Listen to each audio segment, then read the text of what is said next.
এমন নাচানাচি দেখে ভাবতেছেন যে আমি মানে পাগল হয়ে গেছি? আসলে আমি পাগল হয়ে গেছি। ভাবতেই পারতেছি না যে ১৫ বছর ১৬ বছরের যে একটা স্বপ্ন ছিল সেটা যে পূরণ হবে এভাবে হুট করে আমার দেবরের জন্য। তো সেটা আমি জীবনে ভাবতে পারি নাই। দেখছেন যে ব্যাগ নিয়ে আমি আর নাচানাচি করতেছি কেন? আসলে এই ব্যাগ ভরে কিন্তু আমি আমার মানে বিদেশ যাবো, সেই বিদেশ যাওয়ার এক মানে কেনাকাটা তো করতে হবে। এজন্য ব্যাগ ভরে কিন্তু কেনাকাটা করছি। তো অলমোস্ট কি কিনলাম না কিনলাম সবই আপনাদের সঙ্গে কিন্তু শেয়ার করব। তবে আস্তে।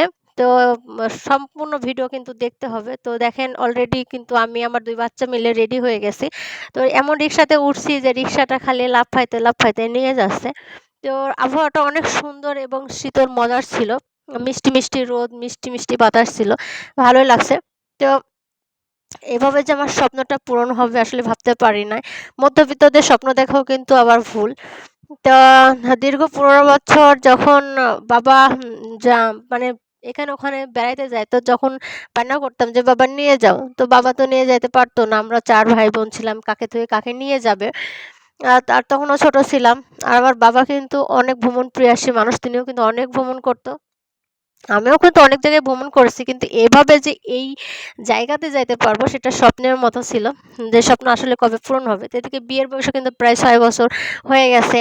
স্বামীর স্বপ্ন দেখায় যে হ্যাঁ, নিয়ে যাবো। কিন্তু এইভাবে যে স্বপ্ন পূরণ হবে তা কখনো ভাবতে পারি নাই। তো এখন যেগুলো খুব প্রয়োজনীয় দরকার বা না হলেই না, এর জন্য কিন্তু বেরোতেই হবে। তো বাবা বাড়ির উদ্দেশ্য কিন্তু বেরিয়ে এখানে কিন্তু চলে এসেছি স্বাস্থ্য কমপ্লেক্সে। এখানে এসে কিছু আমি প্রত্যেক মাসে কিন্তু ওষুধ নিয়ে যাই। তো সেখানে এসেছি। তো এসেই আমাদের এখানে এক মন্ত্রীর বাড়ির সামনে কিন্তু বিশাল মোটা দেখুন আম গাছ আছে সেখানে আম ধরছে। সব আমগুলো কিন্তু ফজলি। তো আমার ছেলের কিন্তু এলাকাতে আম নাই জন্য সে এভাবে মজা করে কুড়াতে পারে না। সে কিন্তু অনেক এক্সাইটেড। তা আমি চাচ্ছি না যে তার কাছ থেকে এই আনন্দর মুহূর্তগুলো আমি আ বকাঝকা করে তার থেকে কেড়ে নিই। তা আমিও সুযোগ দিলাম যে, "আচ্ছা বাবা তুমি মনের মতো করে কুড়াও, খাইতে পারো আর না পারো।"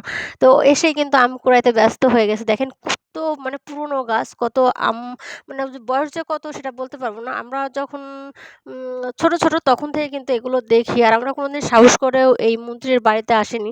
আর আমার ছেলে সাহস করে সে ভিতরে ঢুকেছে। আমি কিন্তু আজ পর্যন্ত ভিতরে ঢুকতে পারি নাই।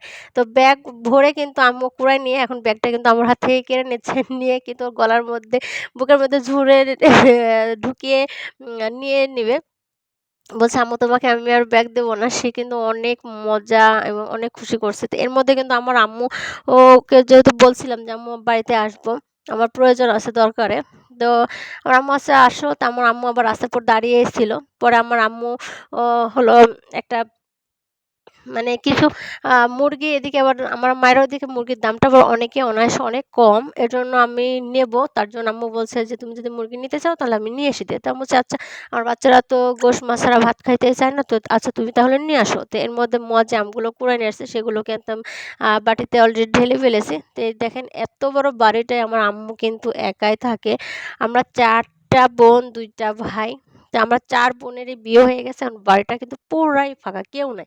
আমার আম্মু কিন্তু একা, সে একাই থাকে। সে যদি একটা মানে একটা সময় একটা কিছু মানুষের হইতেই পারে। মানুষ মাত্রই মানুষের অসুখ-বিসুখ বা এটা সেটা। সে যদি ১ গ্লাস পানিও চায় তাকে পানি এগিয়ে দেওয়ার মতো কিন্তু কেউ নাই। তো আমরা যখন বাড়িতে আসি আমার আম্মুর বাড়িটা কিন্তু ভরে যায়। আমার আম্মু কিন্তু অনেক আনন্দ পায়। তো এর মধ্যে আমি মজকে আম কুটে দিচ্ছি। তো মজও নিজে এসে আম করতেছে। আমার ২ ছেলে করতেছে। তো এদিকে দেখেন আমি যে মুরগিগুলো নেবো বলেছি সেগুলো কিন্তু চলে এসেছে এবং ড্রেসিং করাও সারা। নেক্সট পার্টের জন্য অপেক্ষা করুন। আসসালামু